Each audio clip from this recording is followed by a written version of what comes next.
Hello everyone, welcome back to my channel. Myself Sabiha Sultana. In our previous videos, we have come across with the arrival of Europeans to India, establishment of British power in India and expansion of British rule in India. Today in this chapter, we will learn about the impact of British rule in India. The British East India Company fulfilled its commercial needs in the beginning as a trade company.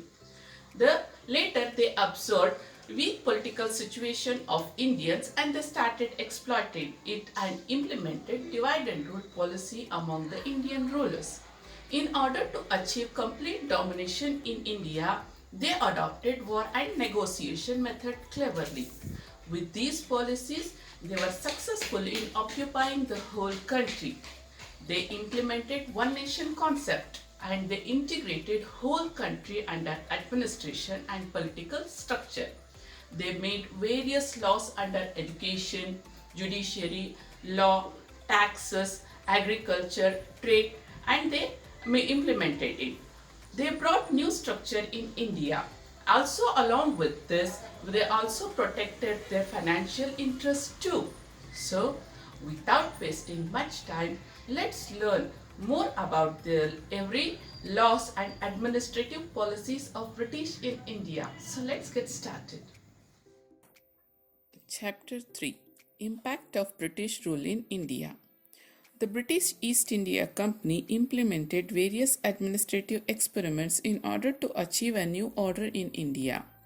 So, in this part, we are going to learn about administrative and judicial system. In that, civil services, judicial system, police system, military system. Second one, land tax policies. In that, permanent zamindari system, MAHALWARI system, RYOTWARI system. And the third one is modern education by Lord Macaulay and even Charles Wood's Commission of 1854. All these things we are going to learn in this part. So let's know about the administrative system of British. So in that, the very first is the civil services. Lord Cornwallis introduced the administration of civil services. The system of appointing employees for the purpose of trade was done by the East India Company from the beginning. The company also provided permission for private workers to trade. By using these opportunities, employers made money, became corrupt through these illegal measures. So to control this, in 1773, the government of England implemented Regulating Act in India. The aim of Regulating Act was, as the name suggests, to enforce control. In 1800, Lord Cornwallis opened Fort William College in Calcutta for the benefit of people aspiring to join civil services. But this initiation did not find support from the directors of East India Company. As a result, all the appointments till 1853 were done by the directors. From 1853 onwards, the appointment for civil services were done through competitive examinations. This did not benefit Indians much. The British continued to suspect the efficiency of the Indians. Lord Cornwallis argued, all the natives of Hindustan are completely corrupt. As a result, only lower grade jobs were given to Indians. Now, let's learn about the judicial system. A new judicial system started finding roots when the British rule began taking over from the Mughal rule. After the Battle of Buxar, the Mughal Emperor Shah Alam handed over the Diwani rights, the authority to collect land taxes, to the British. With this, dual administration came into effect in Bengal region. This is called as dual governance. Under this, the authority to collect land taxes, civil and judiciary were given to the Indian officials, whereas the British retained the authority of managing the revenue collected. Later on, the British thought of bringing more centralized judicial system in India. With the implementation of this system, the British overtook the authority of the Mughal and established their supremacy in India. This was attained by implementing new judicial system in India. According to the administrative plan devised by Warren Hastings, who took over the administration as governor in 1772, two types of courts were needed to be established in each district: a Diwani Adalat as a civil court and a Fauzdari Adalat as a criminal court. In these civil courts, Hindus were dispensed justice as per the Hindu scriptures and the Muslims were as per the Shariat. Slowly, the British legal procedures were introduced in the criminal courts. Civil courts came under the administration of European officers, though the criminal courts were under the control of Qazis. They were functioning under the supervision of European officers. Now, let's know about the police system. The police are in charge of maintaining the internal law and order situation. Lord Cornwallis implemented the efficient police system in India for the first time. He created the new post of Superintendent of Police, that is SP. He divided a district into many stations and put every station under a kotwal. Similarly, he put every village under the care of Chowkidar. Kotwal was made accountable for theft, crimes and other law violation at village level. The severe drought of 1770 led to the weakened law and order situation. Hence, the entire police system was brought under the control of British officers. The system of appointing British magistrates started in 1781. The police officers were under the power of the magistrates. The police system underwent continuous changes. In 1861, the police law was implemented. This law is the base of good law and order situation. But Indians were not appointed for the post of officers.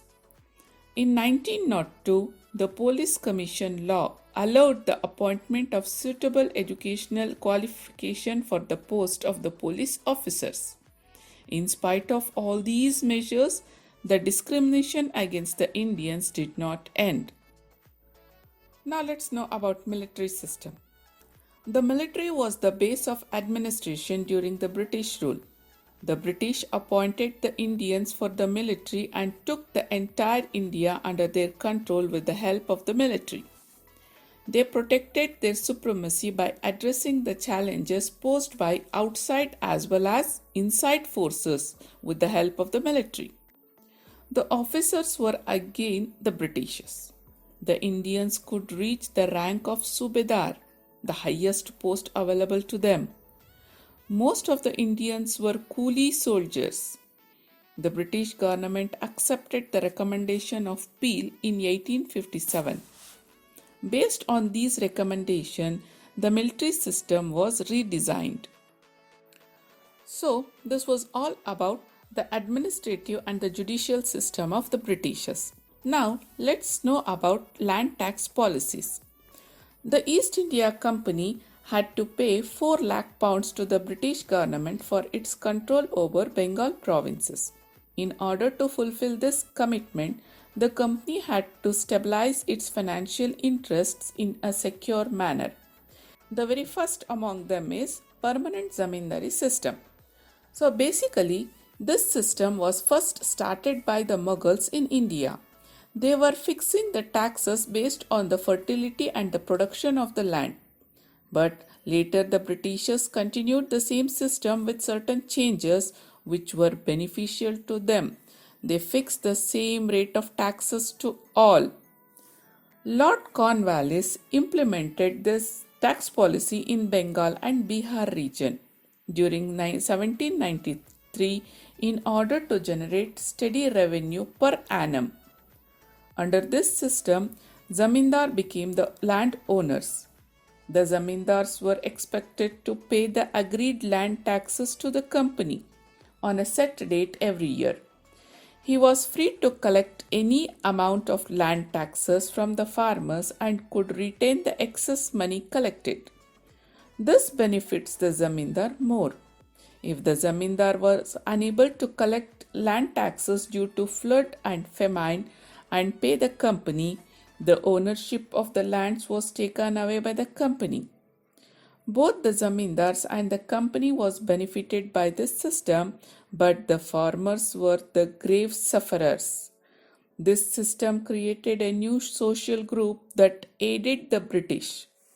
The farmers, the farming laborers, suffered due to irregular working opportunities in the farming lands. They were exploited and had to lead a life of insecurity. This system was extended to Bihar, Odisha, Andhra Pradesh, and Varanasi region later. According to Charles Metcalfe, the Indian farmers were born in debt, lived in debt, and died in debt due to the land tax policy of the Britishers. Now, let's know about the another taxation system, that is Mahalwari system. Mahal means taluk. The company government entered an agreement at the level of mahals with regards to payment of land taxes in Uttar Pradesh, in many parts of Madhya Pradesh, Punjab, and Delhi. R.M. Bird and James Thomson implemented this system. There were differences in the implementation of the system from region to region. The big and small zamindars were part of the system, since the company officials fixed more land taxes than the expected production from the fields. Many zamindars had to lose their ownership of the lands. The marginal farmers and agricultural laborers who were dependent on these zamindars also suffered due to this. So this system was also not beneficial to the farmers. So let's see about the RYOTWARI system. The RYOTWARI system was first implemented in Baramahal region by Alexander Reed in 1792. This system was later implemented in Madras and Mysore region by Thomas Munro in 1801. Most of these regions had become part of British Empire by the time. Under this system, both the farmers and the company were directly linked.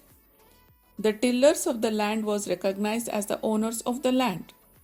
The owners had to pay 50% of produce as the land taxes to the company government. The land tax had 30 years tenure. The tax could be revived after this tenure. Though the small farmers were given land ownership, they were subjected to more suffering due to heavy land taxes. The officials took punitive actions to collect land taxes.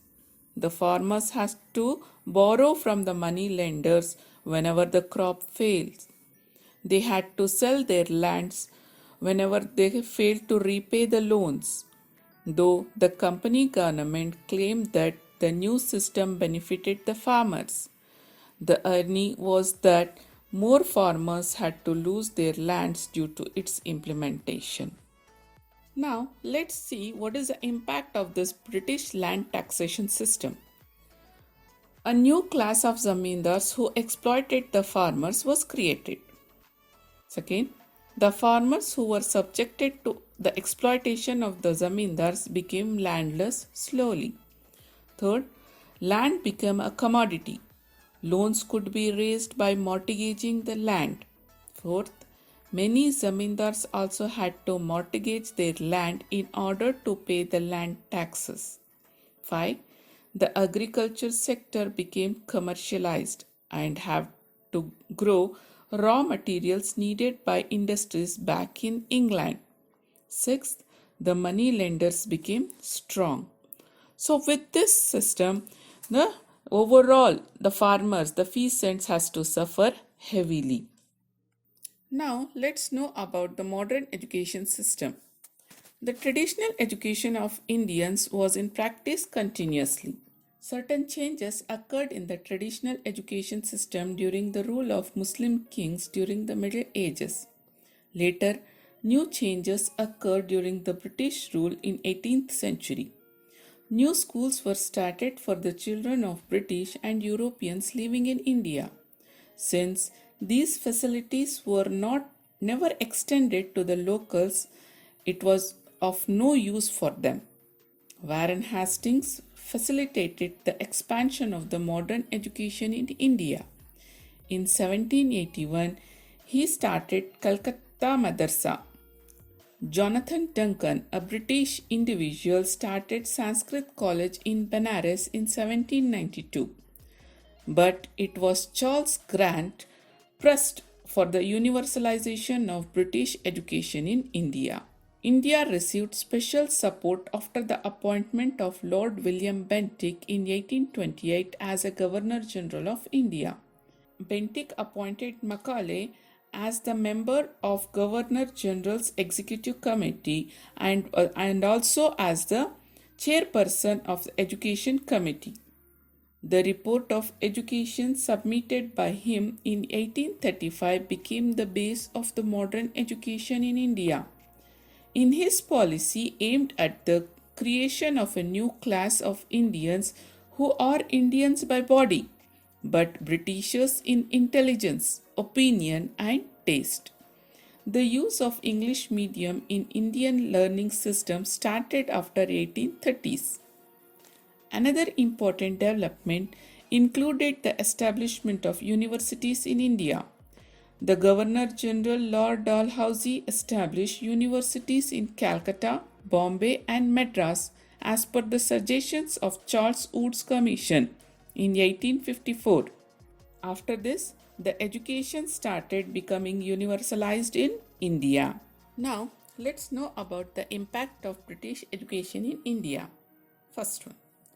Indians could develop modernity, secularism, democratic attitude, and rationalistic along with nationalistic ideals. Second, impetus was received for the local literature and languages. This facilitated unity in thinking process among the educated class. Third, periodicals started emerging. These scrutinize the policies and working of government, which in turns enable the Indians to have critical opinion on various issues. Fourth, new social and religious reformation movement emerged. Fifth, the thoughts of thinkers like J.S. Mill, Rousseau, and Montesquieu brought fresh thinking in the mind of educated youth of India. Sixth, the freedom struggle that were taking place across the globe influenced the Indians also. Seventh, Indians could understand and appreciate their rich tradition. So like this, the new thinking and cultural perception that emerged due to the British education system created a new generation of Indians with progressive attitude and nationalistic feeling, which helped to fight for the freedom of our country. This was all about the system brought by British to secure their interests, but in one or another way it was beneficial to the Indians. To learn more about the British policies and laws, stay tuned and keep learning. Thanks for watching.